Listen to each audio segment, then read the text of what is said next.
So I want to welcome all of you like I just did.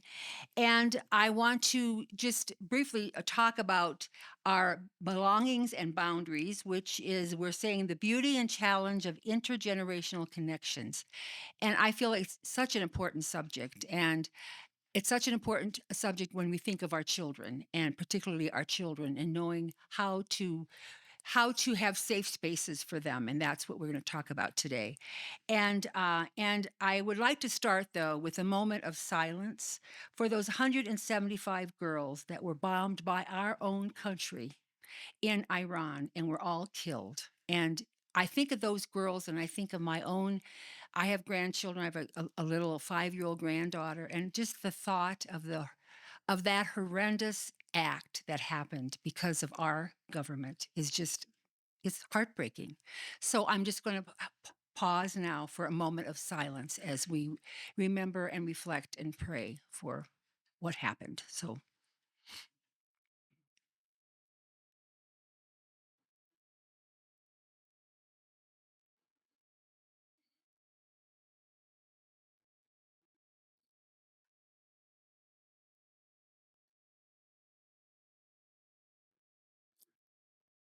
and now I will just have a prayer before our meeting.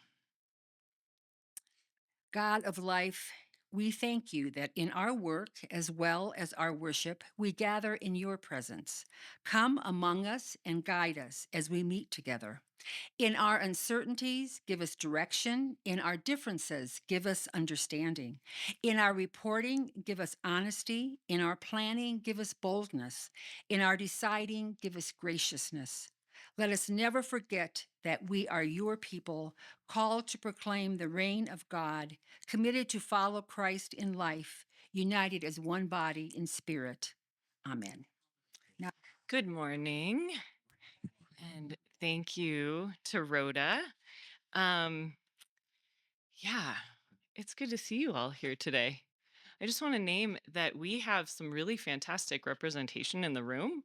We have folks from the youth committee. We have folks who are children's pastors at their church. We have plenty of volunteers who work with all ages. We have the vast majority of our churches represented here this morning. We have parents, grandparents, we have church leaders in other capacities. We have two wonderful speakers, and we even have a kid or two, which ironically, we are focusing this morning on kind of an educational huddle of adults. So we're kind of taking a break from the game to talk amongst ourselves.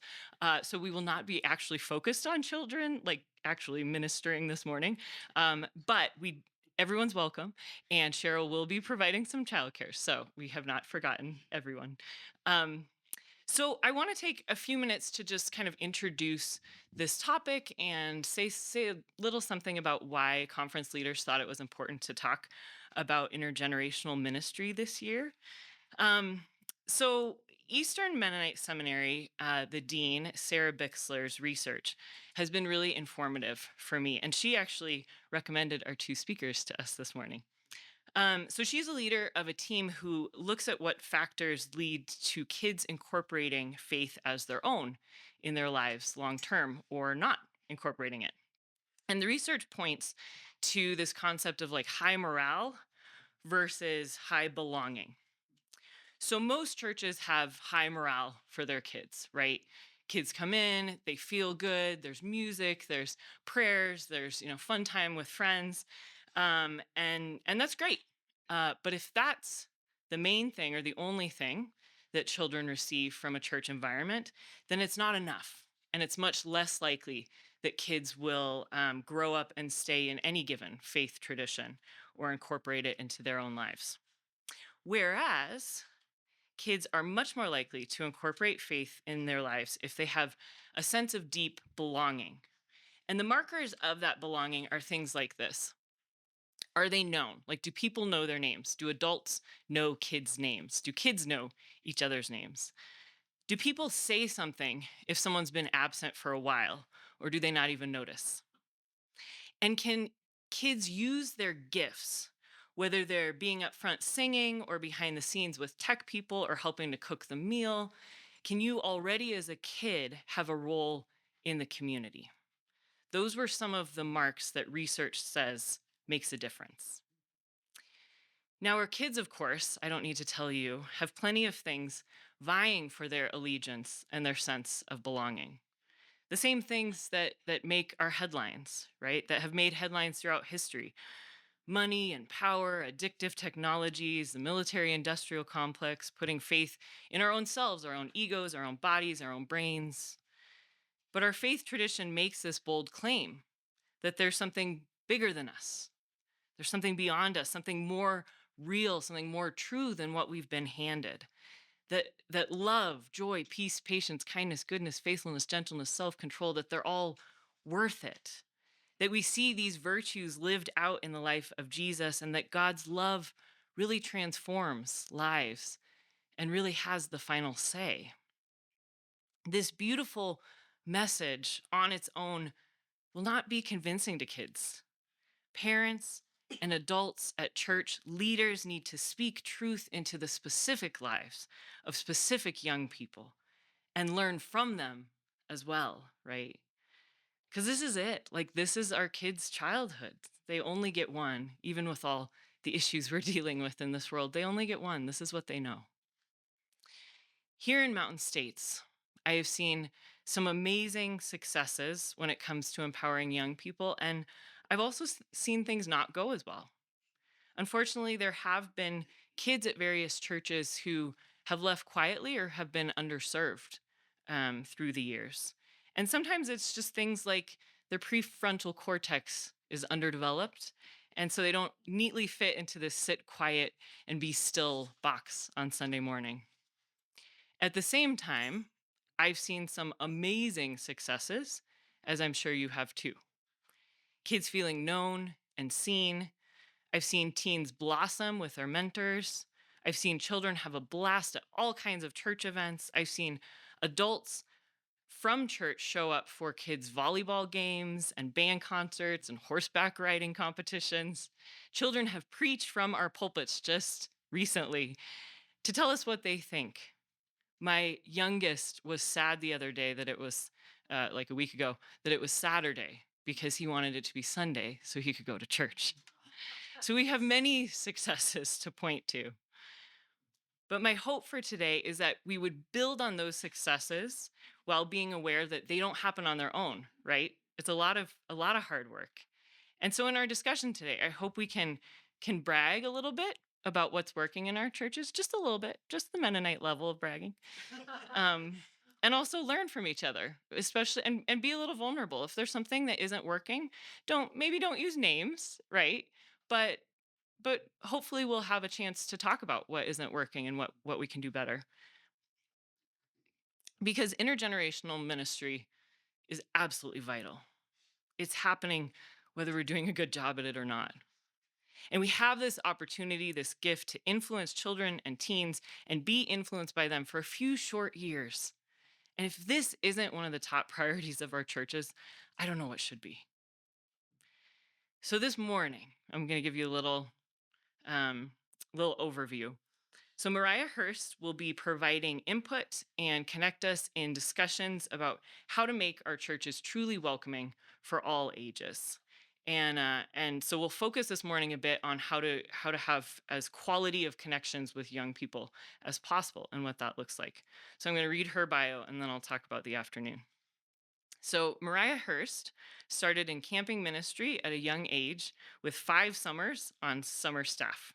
She graduated from Goshen College in 2003 with a degree focusing in Bible and religion, English, biology, and women's studies, and AMBS in 2007 with an MDiv in youth min.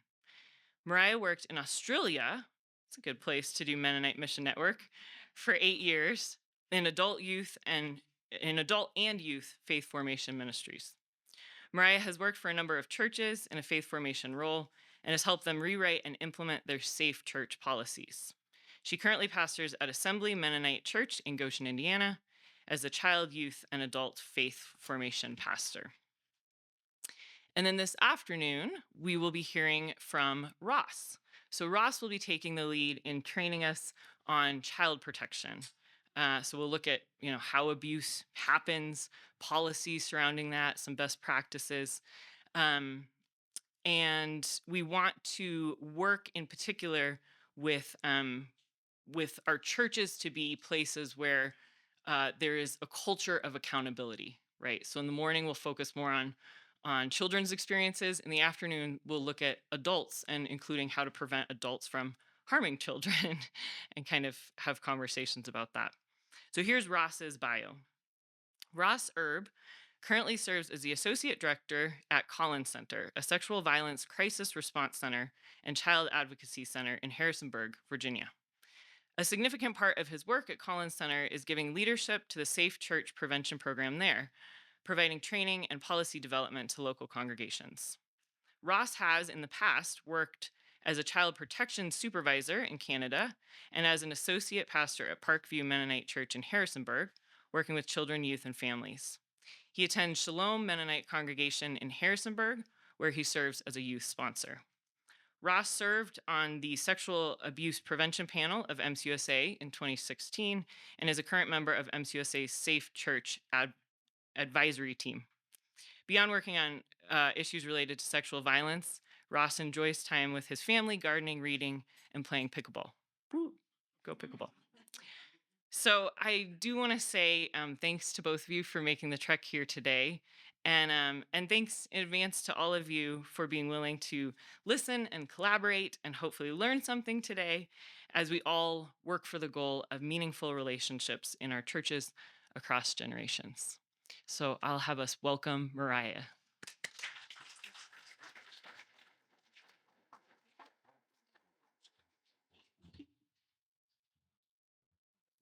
Good morning. I'll try and make sure I can see you over here. I'll take this off in a minute. And if you can't hear me at any point, please let me know on that as well. So, why why does it matter if our churches are intergenerational?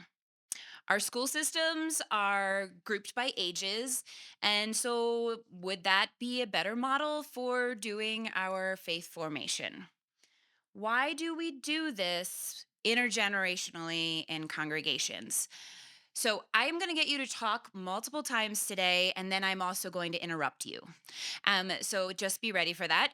I'm going to invite you to turn to the person next to you and argue one way or the other. Churches should be intergenerational, they shouldn't be. Make sure you introduce yourself. Why do we do this intergenerationally? Go talk to the person next to you just for a minute. Okay, I want to hear from maybe one or two people. What do you think? Is this, we had an argument already this morning for why this is. Why do you think we still do churches intergenerationally? Anybody want to, what are thoughts? You're being voluntold. Welcome, and please speak. Sure. We just said the goal is different for education. We're just giving information, forming them, but that's not what we're doing in our communities. And if we're just pouring on them or into them, it's not working because it's theirs. They're not just receiving in our communities; they also get to bring energy and new ideas, and it's theirs. And so, if we don't have a model that lets them play with it and tinker with it, they're not being formed either. Love it. Okay, you did a really good intro for the rest of my morning. Thank you. Anyone else? What do you think? Okay, we'll keep going. You'll have other chances to share some things later. Churches are one of the few places where we are intergenerational in our society anymore. I mean, think about it. Where else do you have a toddler with a teenager, with someone in their 30s, with someone in their 50s, and someone in their 80s?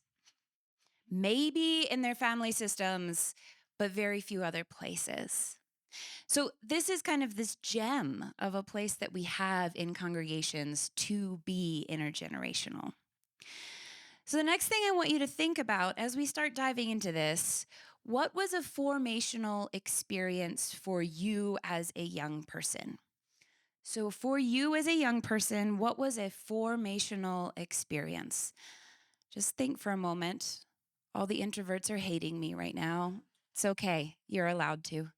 I'm going to invite you to turn to the person next to you again and just tell them briefly, what was a formational experience for you as a young person? Go. All right. Would a few brave people be willing to share what was a formational experience for you? And maybe if you put your hand up and we've got a microphone so that people can hear, what was a formational experience for you? Yeah, right there. Wonderful. My dad did not sing with robust qualities, and sometimes would just hold the hymnal. And my mom did sing very much. She was the Mennonite, just saying. Um, and so I think the formational experience was getting to hold the hymnal with her. And if I got lost, she would just very discreetly show me where we were singing. Yes. And then, as we discussed, um, getting it that you don't read the first 3 rows, you have to go down for all of them that say number 1. Yes. And then you go back up and do number 2. So anyway. Yeah. Yeah, my husband tells stories about standing next to his mom, and she would sing both the alto line and the tenor, so he could learn both of those. And then he'd, stand next to his dad, and he could learn the bass. And he has this memory of, holding the hymnal with someone. Someone else. What is a formational experience that you had? Yeah.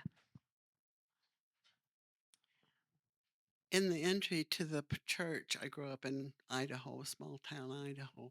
There was a big map of the world, and it had a pin for all the places that people from our church were serving. And I just would look at that and think, that is just so cool Yeah. that people are all over. Yeah. One more. As you're thinking, I'll say, in my dad's family, it's fascinating. All of my dad's siblings have served as missionaries. And part of that was they had a missionary conference at their church and they hosted every year. And so they had missionaries in their household and in their congregation. And every single one, all 4 siblings, 2 long term on the field. How much that shaped them. Yeah. This is Lynn Umstedts from Denver. Um, One of the formational things for me was being in a youth group where friendships were tight, even though we were spread all over the metro area. And we uh, were given some permission to question and doubt. I took that with full license. Great. Uh, Well done. but what kept me engaged in the church was um, the social piece. I had good friends at church, Yeah. whereas I don't know that that happens now. But as so we processed our questions together, but with very little outside input. Yeah. I mean, Okay. the permission came from the pastor, but then there wasn't the follow up really, or the touching base particularly. Okay. Thank you. I think there was one more hand over here. We'll do this and then we'll keep going. I'm going to pass over. Thanks. It's actually interesting for me as you ask that question. I cannot think of a single positive Yep. memory, but I can think of a whole list of negative ones that reinforce that you're not good enough, that we don't want to take on the responsibility for young people. And as you guys are sharing stories, I'm like, man, I wish I grew up in those churches because that was not my experience. Even youth group was very negative and abusive for me. Yeah. So, um, yeah.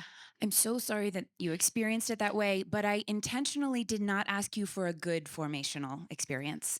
I asked you for a formational experience. And sadly, as I do this work, both negative and positive are what come out. And it is based on the relationships that you had with people and how they could ask you to handle questions, or they could not hold that space for you. And so as I do this work talking to folks, there are often, sadly, as many negative experiences as there are positive. And so we want to shift that, hopefully, so that our congregations can be places that children have good stories to tell as they grow up. Thank you all for sharing your stories. And it's often based on the relationships that we have had in our congregations, whether it is positive or negative. Um, but that we do want to lean into that there is a space for those relationships to be intergenerational in churches. And we also don't want it to be, looks like Colin said about, we don't want it just to be one way as well, that it's just a teacher kind of dumping things on a young person, even though I think a little more positively about our education system than that, hopefully. But I also, there is this kind of part of what we can have is that it goes both ways. We are being formed by children and young people, as well as we are hoping to form them. So my argument is always that young people need us. So there is a theory of resiliency that young people need to have at least 5 significant adult relationships in their life to have built some of the resiliency within them. Those 5 relationships, they can be with a parent, but it may be a Sunday school teacher, it may be a mentor, it may be an adopted grandparent in the church, it could be a coach at school, but their resiliency is partly based on if they have those 5 significant relationships. In a church, we have this amazing possibility to be some of those 5 significant relationships, and what a gift that is. I am gonna try and draw here. We'll see how this works. Maybe if you hold the microphone for a minute.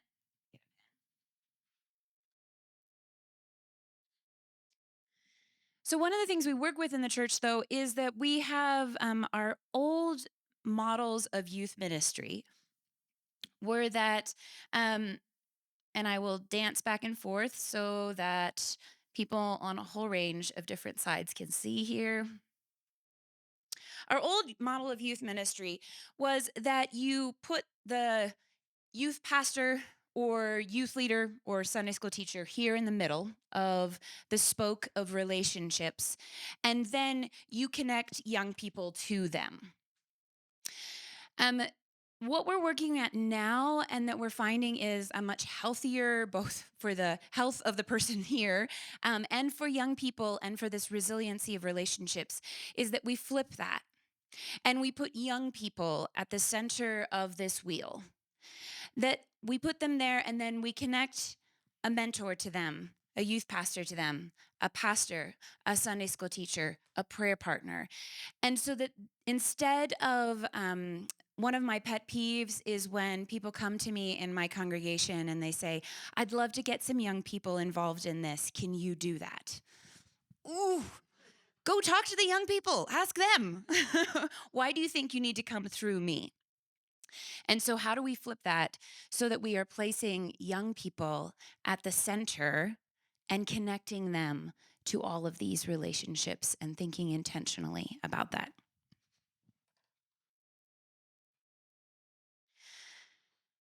But we also need them to see faith modeled in a whole range of ways.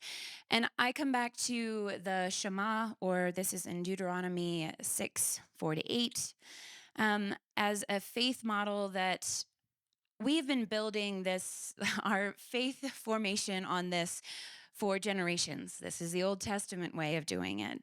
So it starts with the, Hear, O Israel, the Lord is our God, the Lord alone. You shall love the Lord your God with all your heart, with all your soul, and with all your might. Should sound familiar. It's also echoed in the New Testament. But it goes on and it says, keep these words that I am commanding you today in your heart. And here is the bit that I love. Recite these words that I am commanding you today. Recite them to your children and talk about them when you're at home, when you are away, when you lie down, and when you rise up. Bind them as a sign on your hand. Fix them as an emblem on your forehead, and write them on your doorposts and on your gates.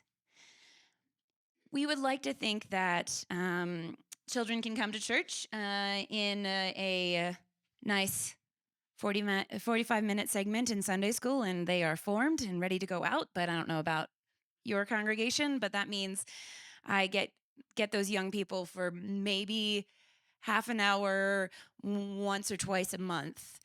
That isn't doing this kind of formational work. It is when we rise up and when we lay down, when we are here and when we go to all places. And so how are we a part of that kind of being models of what faith is for these young people? I also think about how are we wrestling with how we live our faith? And that's part of what they need to see and be invited into. I was a camp pastor one summer, and at this camp, they had a tradition of you would do the speaking, and then you'd have a chance to sit and chat with the young people after the campfire after speaking. And I had a 12-year-old who came up and sat next to me, and she said to me, "Why should I pray if nothing changes?" And I was like, I'm in seminary and I still don't know how to answer this. I think all of us should have to answer that to a 12-year-old. How would you answer, why should I pray if nothing changes? These kids who need to see, why does faith matter? Why should I care about this? How do you care about this?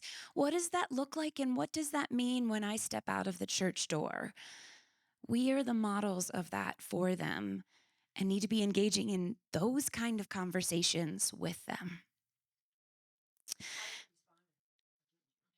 Yeah, just hold on a second. What I want you to do is I want you to respond to what I've been saying to those people. We're going to keep doing it in smaller groups just because of sound in here. If you try and do it at your whole table, I don't know that you'll be able to hear each other. So the things that I've been saying, respond to each other. What thoughts are coming up for you? What are you thinking about as I'm naming all of this stuff? So I'm just going to give you a moment to talk. Go for it. Part of what we just talked about is the why do kids need us? Why do young people need us?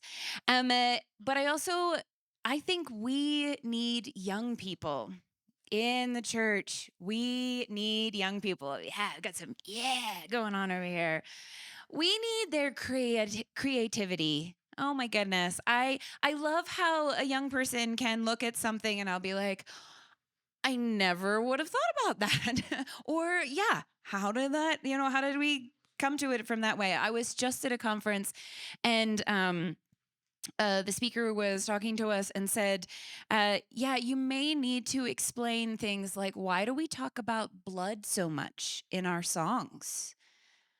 And it was very funny because then she proceeded to say, oh, yeah, if I was explaining that to a 5-year-old, and then she went into like atonement theories. And I was like, you are not talking to a 5-year-old. But yeah, we need their creativity and their eyes to see something new, especially for those of us who are like, this is the way we do things. And a kid's like, whatever, why? But it's great for us to have to explain why. Like, what a great thing for us to be like, yeah, why do we do that? What is that? We need their questions and we need their energy. Okay, who's tired? And sometimes it's I'm tired because I'm chasing kids around, but also the energy they bring to things and the questions that they have, the way we can look at faith together with them. We also need their leadership. And I want you to think about, so I've had several people ask me, how many people are in your congregation? Oh, our congregation is very small. Don't think that you cannot form young people well in a small congregation. I work with a lot of young adults, and often there are two markers.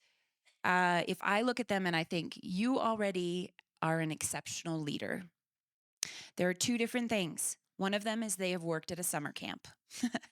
I can see those leadership skills.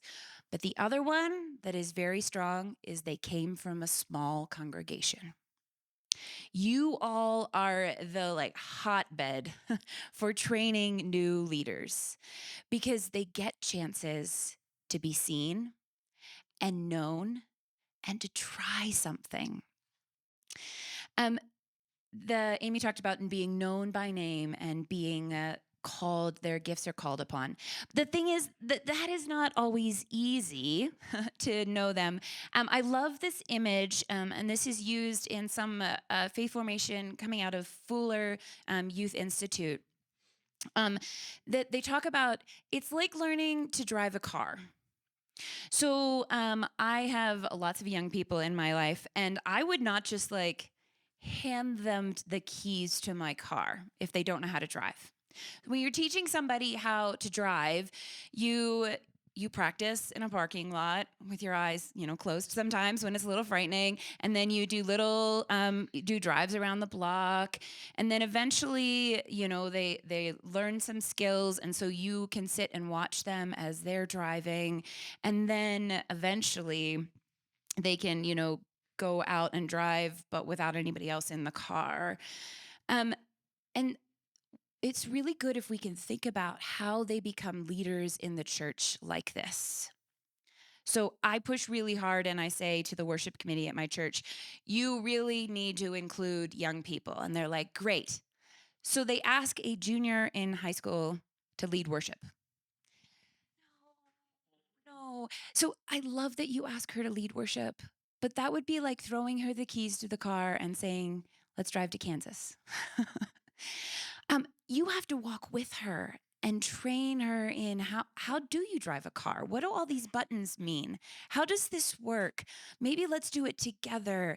And then eventually, once we've worked at it together for a little while, then maybe you can drive a little bit on your own. But then it's also still going to be the awkward. If you've shared a car with anybody, you get in and you have to adjust the mirror and adjust the seat, and it may get a little dinged up or used in ways that you don't like necessarily. That is what it is like to train young people, or I would argue anyone. One of the things that I work with in my congregation is saying, why do we not give feedback to adult worship leaders? I think we should be a learning community for everyone. And that means saying sometimes, how did that go for you? Can we talk about what you might need next time to scaffold you? And can I work with you to build that around you? So I'm not doing it for you, but let's talk about how you might work with this for next time. I do that with young people. I do that with adults. But we don't just chuck kids or young people the keys. We walk with them and we train them over time, and slowly they will step into that. As we are nurturing young people in the church, there's often this sense of like, who are the leaders? Who are they going to stand up? If they never had a chance to lead anything, or if we're going to keep preaching sermons, if they never had a chance to preach a sermon, how do we expect them to know if they like that, if they're good at that, or how they would even start to step into that? What thoughts or what questions is this raising from you? Let's hear from a couple people. What does this bring up for you as you hear this? Over there.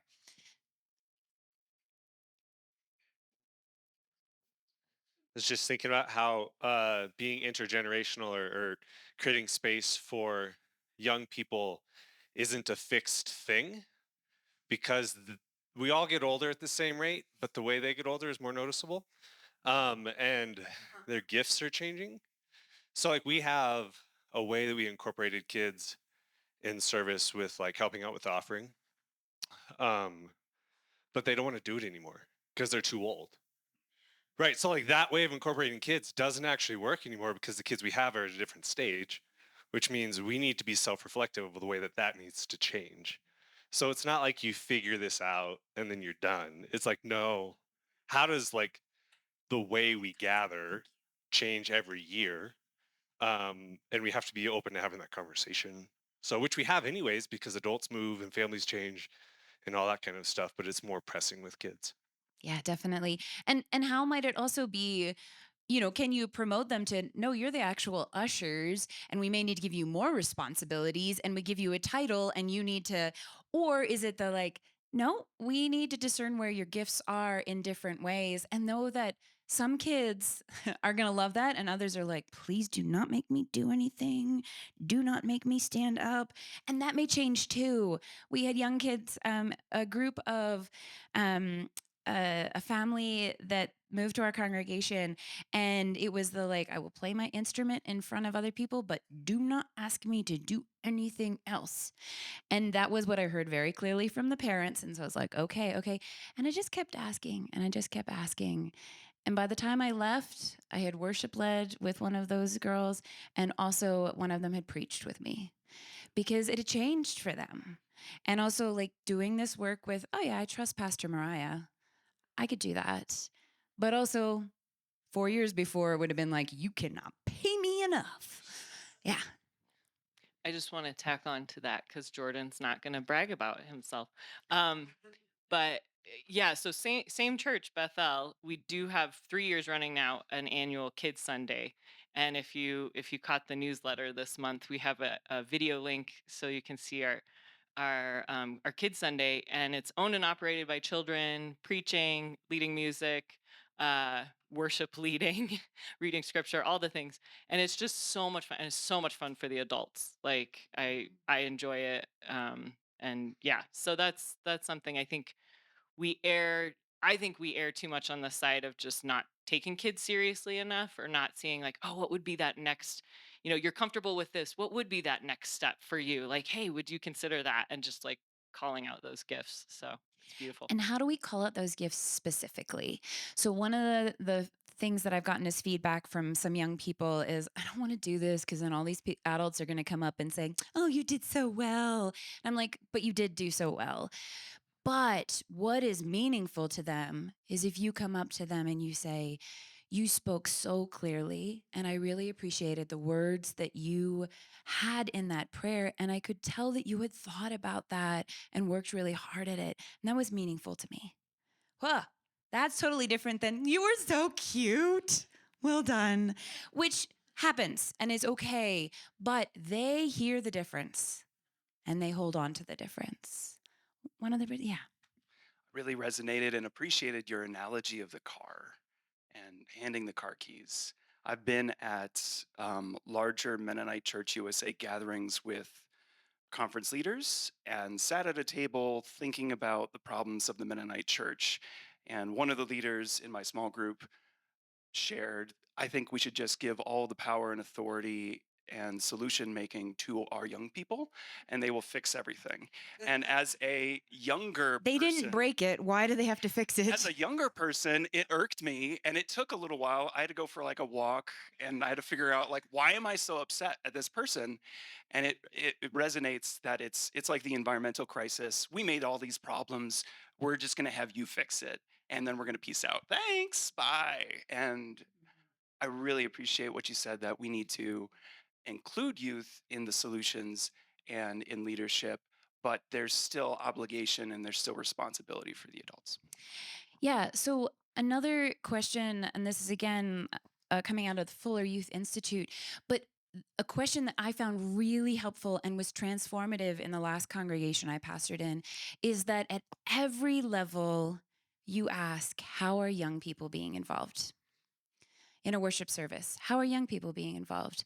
On the retreat committee, how are young people being involved? At your church council, how are young people being involved? How do you clean your church? How are young people being involved? At everything. And it's going to be different in those different spaces. But I mean, maybe you could also be like, and how are young people in this conversation would be great. Could you have an apprentice elder? Can you have, what does it mean to include people and not just to do the heavy lifting? Like, great, they can make coffee. Yes, they can. That's wonderful. They can also serve as an apprentice elder, and they may have really rich things to say. We're not going to just throw them in the deep end and say, you can swim. We need to let them dip their toe in and then wade in a little bit, and they may need floaties for a while. But they can go there. And different speeds for different young people. All right, I'm going to keep us going. It's not all rainbows and butterflies. Bum, bum, bum. Sometimes sharing the keys with someone is really annoying. My husband loses his keys all the time. I won't share keys with him. I need my own keys. It's challenging. And so there are things that we need young people, they need us. And there's going to be stuff that's hard. and that's okay. On our pastoral team notes this week, there was an agenda item that said children's noise again. And I was like, yeah, okay, here we go. Maybe you all are familiar with this. We have to deal with every once in a while. We have something that says that children are welcome to be among us and they are everyone's responsibility. And yet, who really wants to go back to the coloring table in the back and be like, you have to be quiet, inside voices? And yet, that is a weekly thing. We have some kids who do not have inside voices and do not. They also did not discern whether someone is giving announcements or someone is praying or someone is preaching. There's just an adult talking up front, and so they're just talking to their friend. How do we address that? It's uncomfortable, and yet there are these kids that are in our congregations. There's also things like, and maybe this is just at my church, I take young people out for ice cream for their birthdays. And I was talking to one little boy and I was asking him about his friends at school. And he said he likes a lot of people, but he doesn't like Theo because Theo hits. And I was like, oh, Theo's also at our church. And so later on, though, I was talking to Theo's mom, and she was reflecting on how hard it has been with some of the other parents at school. Because she said, do you think I taught my child to hit? And I was like, yeah, little kids have behaviors and that they express them, and parents are doing the hardest work that they can. And yet we still have kids who talk with their outside voices inside. We still have kids who might hit, and they are in our churches. But I had to also think about one Sunday, our service was a bit of a train wreck. We are a highly participatory congregation. There are lay people that lead lots of things. And the guy who was worship leading, bless him, could not find himself in his notes. And so was paper shuffling in front of the whole congregation and was telling us along the way how unorganized he was. Really worshipful experience. And then the preacher got up and told us about how he had a cold and proceeded to cough the whole way through his sermon. And I was crawling out of my skin, like could not regulate, enough so that I had to get up and leave the service, and I went to my office and had to eat a granola bar until I could calm myself down and go back into the service, because my body and my emotions, because I couldn't save this train wreck, but I couldn't deal with it. And so I could get up and leave. And I think about what it must feel like for kids who they're in this room with all of these big people and they're probably wearing scratchy clothes that are a bit uncomfortable. And there is a lot of sound and light that is different. And then they're told that they're supposed to be still and quiet. And you get in trouble if you do something different. I can't do that as an adult. How do we ask little bodies to do this? I also think about there was a little boy, I helped lead a funeral recently, and his great grandfather had died. And I talked about some people don't have inside voices. Some little people do not have walking feet.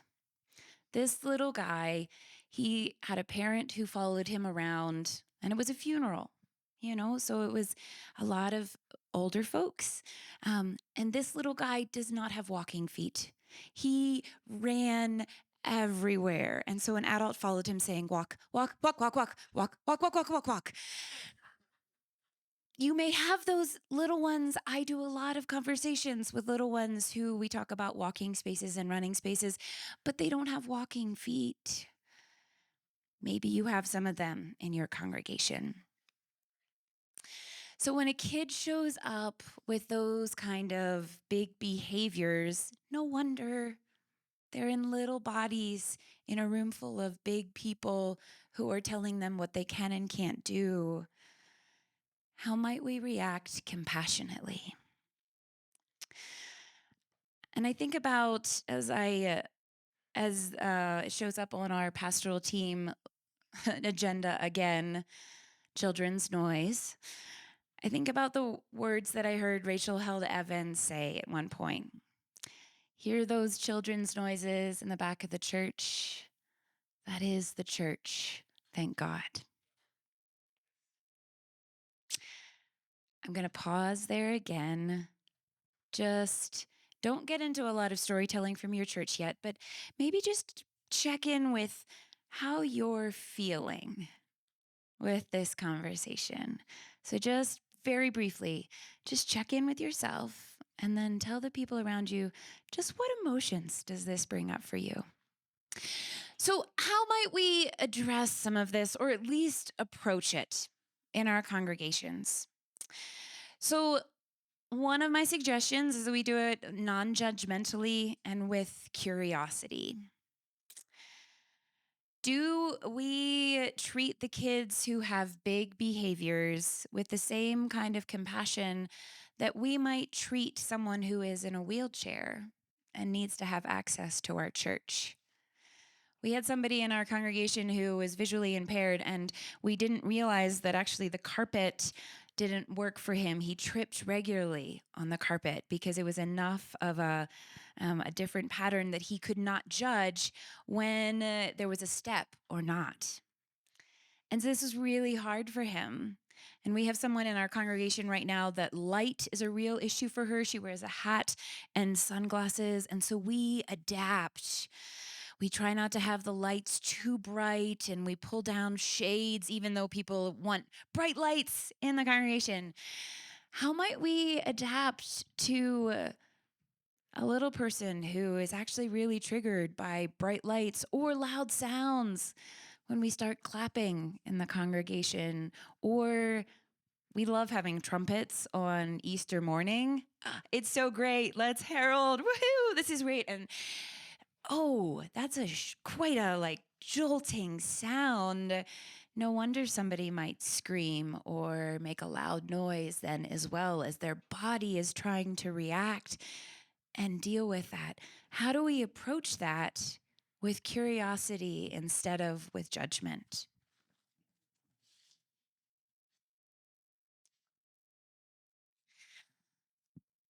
My second suggestion is that we might need to have some resiliency. Every year I ask parents, so we have a number of young people who are neurodivergent or neurosparkly. Is that? No, spicy. Neurospicy. I like sparkly. I know, but it is spicy, neurospicy. For those of you who don't know that, it's a way of talking about maybe somebody who doesn't have a diagnosis or is trying to figure out how to function in the world. And just think about that. I struggle with that as a big person, and I have lots of tools. And how must somebody who's a little person be struggling with trying to figure out how to do that in the world and in our churches? And so I talk to parents and I say, okay, I know there is a diagnosis or there's some behavioral stuff. Theo hits, we're working at this. And so I say, what is working for you? What is working in their classroom? What can we do here at church to make this a space that might work for them here?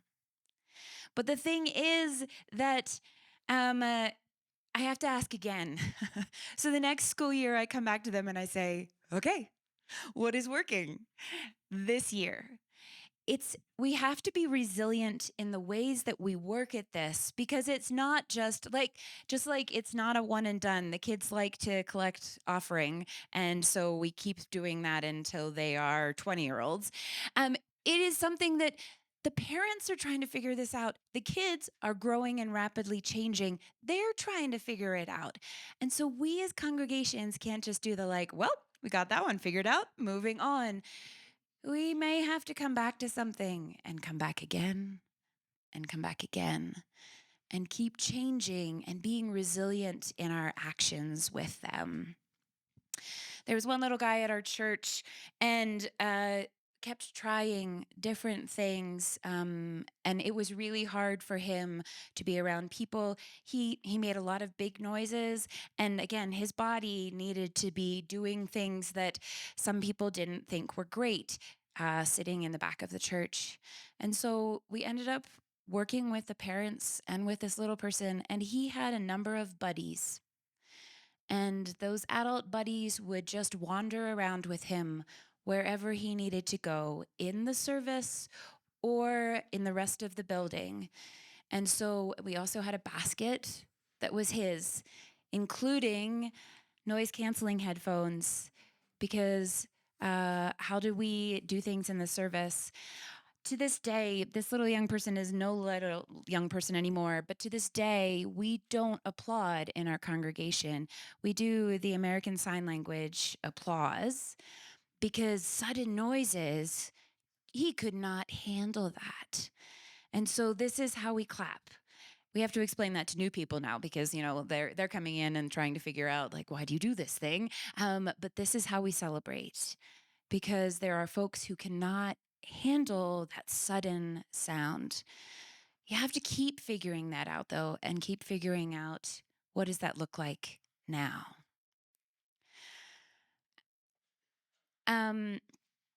One of the other things that I'm going to suggest, and then I'll give you a break, is that we have to do the communication. And I don't know about your church, but there's some churches I've been a part of that we are really good at the side eye.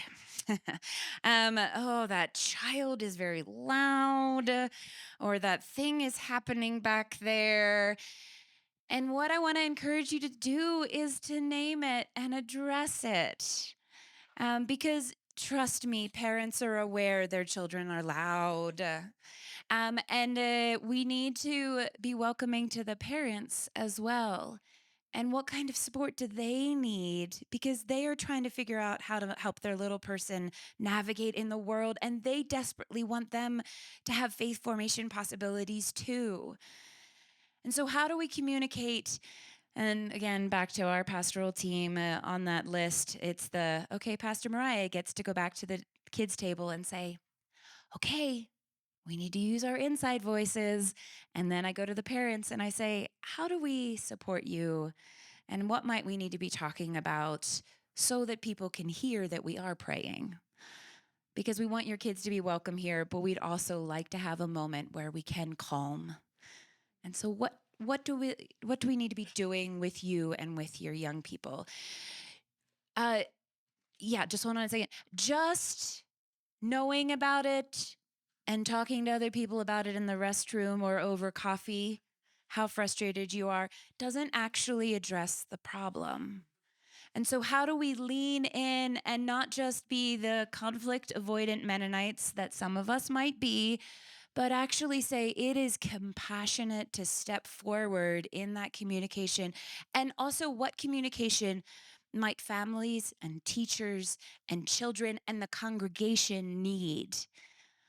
I'll talk later, I think in these notes, I'll talk later about how I worked really hard to communicate with an entire congregation about this is how you seek consent to touch a young person. And I did it as a series of humorous announcements, but I realized I needed to train the entire congregation.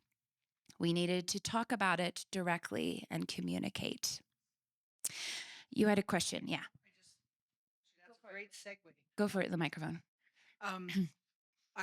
We have a child with some sensory needs in our congregation, and I didn't know this and learned the very challenging way that he does not tolerate being touched. And he was being himself and trying to settle into children's circle. And I reached out and lightly touched him on his leg. Whoosh. Didn't go smooth. So my reflection from experience is, with the right wording, maybe finding out what they know makes him worse in a social setting as well as better. Yeah, and I think that's the communication. We had a notebook in one of our classrooms where we kind of we would ask each teacher to read through. These are helpful things, and these are some of the no-go areas. And then also we had a bit of a log so that last week this worked well.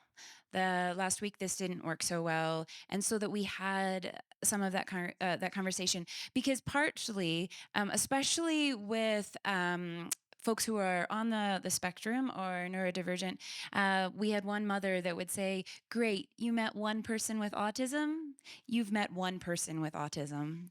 It is different for every single one of them. And some of them love touch. Some of them can't handle it. Some of them make big noises themselves, and some of them cannot handle big noises. You have met one child. You have met one child." So before we go to our break, what I want you to talk about at your tables or with your folks, how has this been at your church? What are the success stories, or where are the challenge edges there? And I'm going to encourage you because we don't want to. I talked about some of the young people in my church, but I don't want us to call out children and families by name. And so maybe talk without identifying features for those young people. But how is your church dealing with this? What has gone well and what has been the challenge? I'm going to give you a little bit of time and then I'll kind of break into your conversation and you can take that conversation to break. But just talk for a minute. How is this going in your congregation? Go for it. I was chatting with Ross, and one of the things that he was asking about and was saying, "Hey, are you going to get to this?" And I was like, "Not in my notes, so I'll start with it." One of the places that some of this often comes up in our congregations as well is I don't know how many of you do a children's time or a children's focus. Children's time is great. I love children's time. But one, remembering who children's time is for, it is a really good time often to kind of have the sermon in a nutshell. um, so it's good for everybody. But one of the things, and at my last congregation, we worked really hard at this, and maybe it's just our congregation, but you're leading children's time, and a child says something cute, and everybody laughs at the child. So we've done some education about what that actually teaches the young person. It teaches them, one, that they can play to a crowd, which some of them know how to work that then. But it also teaches them that their faith response is humorous and that the congregation thinks it's just funny. And so, how do we think through what we're actually teaching in those spaces? And even in the way we set that up. And some of it, I know we had to figure out, do the kids face forward? Do they face out? But who, can they be seen on Zoom? Do we want them to be seen on Zoom? But the older people want to see them on Zoom. But child safety, which we'll get into this afternoon, I'm like, you better not let them be seen on any screen.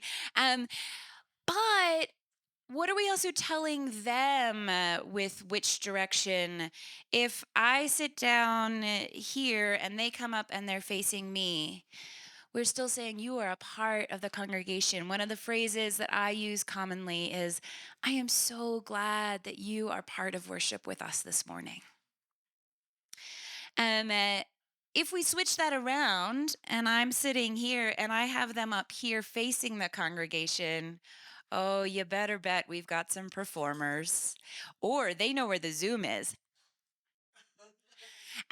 Again, maybe just kids at my church. Maybe no, this doesn't happen there. But thinking through both, how do you work with this, and what are you telling people by how you do things? Telling the adults, and what are you telling the children? And also, how do we talk about that proactively in congregations so that we think through some of these things? If we've just done it this way, well, is that really what you want to be communicating? Um, excuse me. So I want to talk a little bit about the people who say, "That's all great, Moriah, but I'm not someone who works with young children, or I don't do the whole youth thing. Sometimes it's also teenagers scare me, and I think, yep. um, uh, I find that in some of the congregations I have worked in, I have trouble finding mentors because the adults are scared. Moriah, I don't have my faith worked out yet. I should not be walking with somebody else. I have so many questions. What could I possibly do with a young person? I don't even know how to talk to a young person. And I just think, oh my goodness. It's just very far into what my experience is.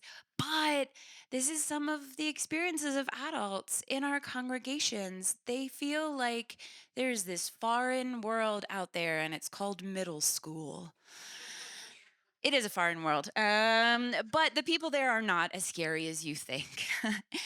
They are also beloved children of God. And so, how do we work with the adults to work with them? I worked with one mentor mentee pair in my congregation. The young person's name was Hannah. And Hannah, among other things, Hannah was pretty socially awkward.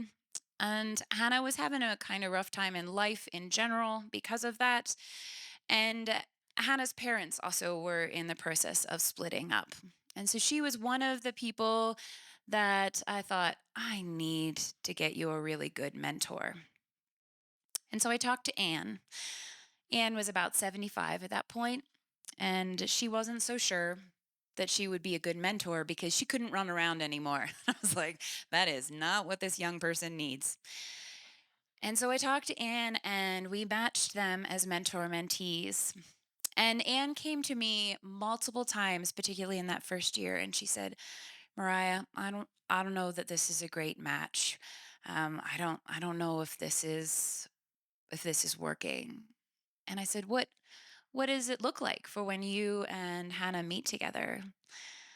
And every Monday night, they would sit on her back porch and have tea. And I said to her, yeah, Hannah is awkward. She is, everybody could tell you that. You showing up in her life, even if it does not feel very meaningful, that speaks volumes to that young person in a place where she has adults who are doing a whole range of things in her life. And the consistency that you can give her by just showing up, you do not need to be cool. You just need to be there. Young people notice when we show up, and it means something to them. Even if we are not hip and cool. I've never been cool in my life, and I just lean into it. It's the best way to work with young people. Um, as I have continued to work with young people, I also have found out that they are little theologians. We need to be really careful about not just giving them questions that Jesus is the only answer. I was amazed. I taught at the last congregation I was at, I taught the junior youth class for about 2 years because I needed to know where they were at. And also, I was trying to change some of the culture, which is kind of funny because I followed. Ross worked in this congregation before me, and there were some great things that he had going and some things that I was like, well, I'll be changing that. Different giftings. But I was working with these junior hires, and often I would ask a question and they would say something that was like the moment of golden truth that they had just like explained so clearly. And then they just sit there and go back to throwing a paper at their friend. And I I would just think, oh my goodness, you just said it better than I ever could. And so how do we give them the spaces that they can be little theologians, and then that they're also going to flick the top of their pen at somebody else and say, that's what it means to be in your body and in your development right now, and to honor that with them. I also want to encourage you to be curious about their technology. Just because they are digital natives does not mean that they have a moral and ethical framework of how to interact with those technologies. So they might not know how to judge whether something is real or valid or where that voice is coming from and to compare those. That's your responsibility as an adult to work with them in that. They don't always know how to be a good judge of all the information they are getting. Um, and I also want to encourage you to be the safe adults that they can ask the hard questions to about what they are finding on their technologies, even when it scares us. So I want to say, and this is getting some into what we'll get into this afternoon, but for instance, if a child sees porn, and they will because it comes to find them, um, I want to encourage you to be the adult that can be okay with having that conversation with them, again, with curiosity and openness. If you respond with, "Oh my goodness, you saw porn. Where did you find that?" It will teach them that you can't handle having that conversation. So instead, being able to say, "What was that like for you? Yeah, it sounds like that was scary to see that. And I want to let you know that sex isn't like that. Do you want to talk about it more? How might we work at finding some ways that that doesn't what comes up on your phone?" If you can calm all of that down in yourself, because that's what it is, and be able to approach this world that they function in with curiosity. And I would say in all of this as well, don't talk down to them. And how do we also, in our interactions with young people and their families, how do we seek consent from the young person and from their adults about how we are relating to them? Because it's going to be different for each one. And that's not even just in seeking consent in whether you may touch them. In our congregation, we bless children as part of receiving communion.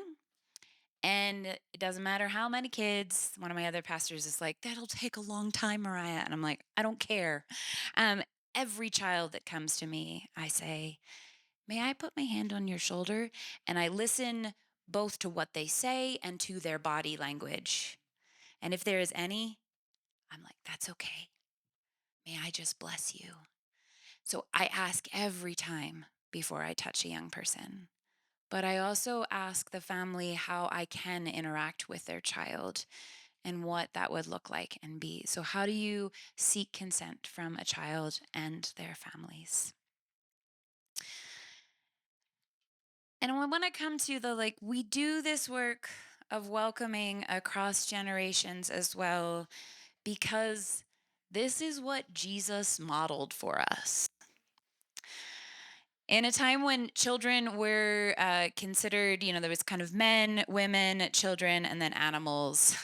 And it was very clear that they were down pretty low. Um, Jesus, who was like a traveling rabbi, so pretty cool, and people wanted a piece of his time and being with him. And in that space, when children were told that they should not be seen and that they were less than, Jesus centered them, saying, "Let the little children come to me. They can have a piece of this." He was this traveling rabbi, and yet he prioritized children. Jesus healed them and prioritized their health as well as the adults' health in the different communities. And Jesus also fed them. I can only imagine. I love taking a Bible story and being like, what's actually going on there? And just think about like some of these events, all the kids running around, on the edges of like the Sermon on the Mount with somebody giving a kid side eye and being like, shh, I can't hear him. Or Jesus walking on water. Were they standing there splashing on the shoreline or running around the edges at the feeding of the 5,000? They are present in all of these stories, and they are present in our lives and our congregations. So I want to give you, I'm going to give you about 5 minutes to talk to the people in your group. What I would like you to finish with here, and I'm going to then bring us back together. But what are you left thinking about this morning? A question or a response? What is it that you are left thinking about this morning? I'm going to ask you to turn to each other and share, and then I'll bring us back for just a short question time before we finish up. What are you left thinking about this morning? Share with your partner.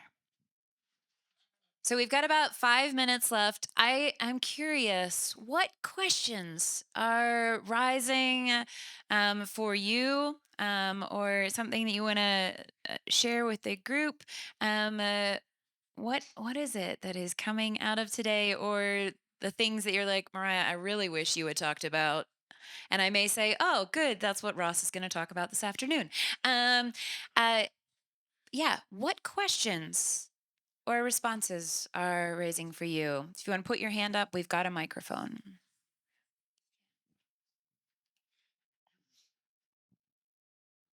I have grandsons that are really into gaming, and you did not talk about social media or gaming. Is that something that is going to be done by Ross? Ross is, do you want me to delve briefly? Um, so Ross, we'll talk about some safety things, but for here, I would say as well, be curious. Um, Ask them about, okay, so I go and do a lot of stuff with young people, and one of my like superpowers is I love the kid that people are like, you're not going to be able to get them to talk to you," and I'm like, challenge accepted, let's throw down. And so it is finding what a kid wants to talk about. The amount of kids who want to talk about Pokemon and Roblox right now, and you may not even know what those things are. Don't worry, I didn't either. Now I have heard a lot. And partly, but what it is that asking them, what is that? How does that work for you? Why do you like that so much? Can you tell me about how you interact with other people in that? And here's the good one. May I watch you play? Can I play with you? Because all of a sudden you have entered into their world and you have done it with curiosity. And then you also get a lot better picture of what is going on. And then you figure out what it is doing for them as well. Do they like, so my stepsons are adults. They game with their siblings and their cousins because that's how they catch up. And they do it every week. And I do not hear my stepson laugh and enjoy himself as much as those 2 hours online with his brothers and cousins. But being curious about, like, do you know what Roblox is? If you have a young person in your life, I bet you they do. Is it a safe place for them? You may need to figure that out. So again, be curious and be willing to put yourself in the place of the learner. I do not care about Pokemon.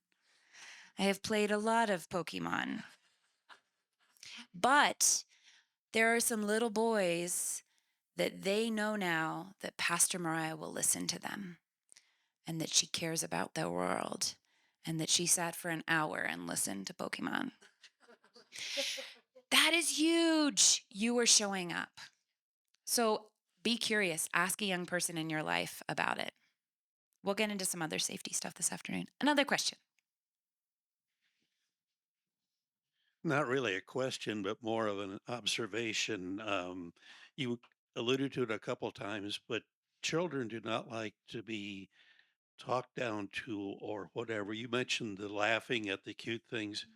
My granddaughter's greatest fear is that her father and her grandfather will cheer at a school event or whatever.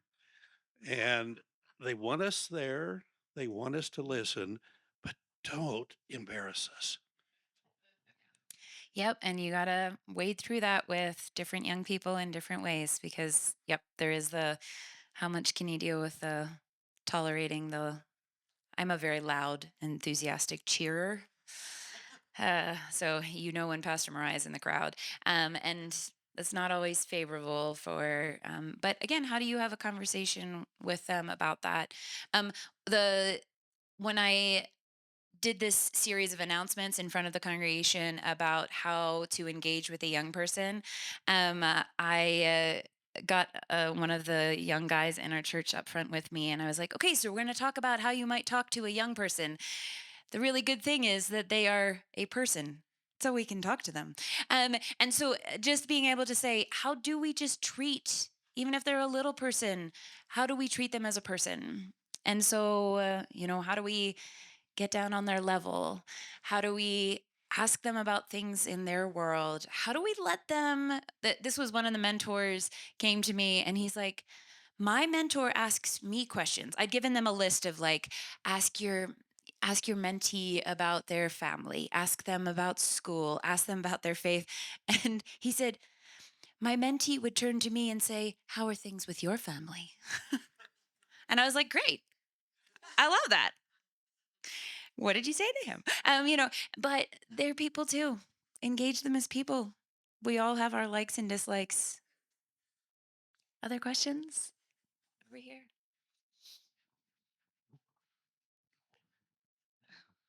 I know you mentioned starting where things are working at home or something like that.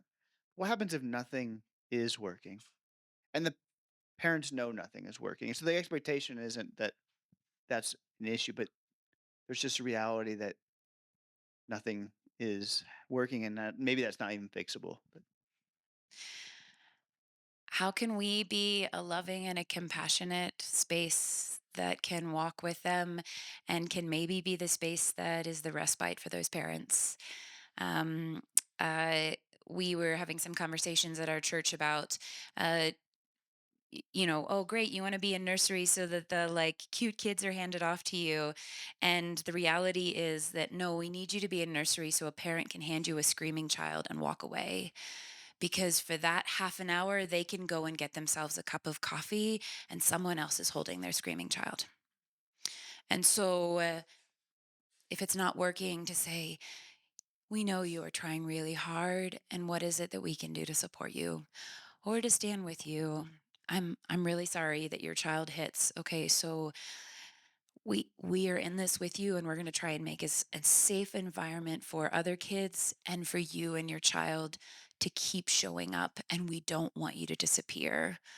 You are still a beloved child of God. Your child is still a beloved child of God. How are we community with you and for you? And that is hard, and that is the work of the church. And it's not easy. But I would rather be in that place and say, 5 years down the line, we went through a really tough patch, and our church kept showing up for us and with us.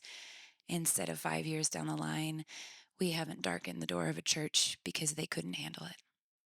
And so, in the hardest point of raising our child, they couldn't stand with us. It's hard work.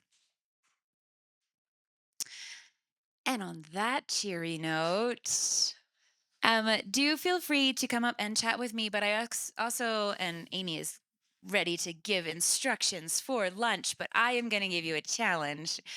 You all love talking to each other. Fantastic. Over lunch, I want you to think about or discuss with others who might you need to pull into a conversation like this at your congregation, and how might you do that? What might it mean to form a small group that wraps around that family and just holds them and supports them when it feels like nothing is working? Who are the people you need to talk to about how you do children's time, or how you talk to the children in the back corner about the fact that they're always loud during everything? Whatever it is for you and your congregation, who do you need to be having this conversation with, and how might you do that? And over to Amy. Pastor Moriah, you talked with us about honoring children, and I just appreciate how much you honored us and our conference. It just felt like a holy, sacred space this morning. So thank you. If we can give her.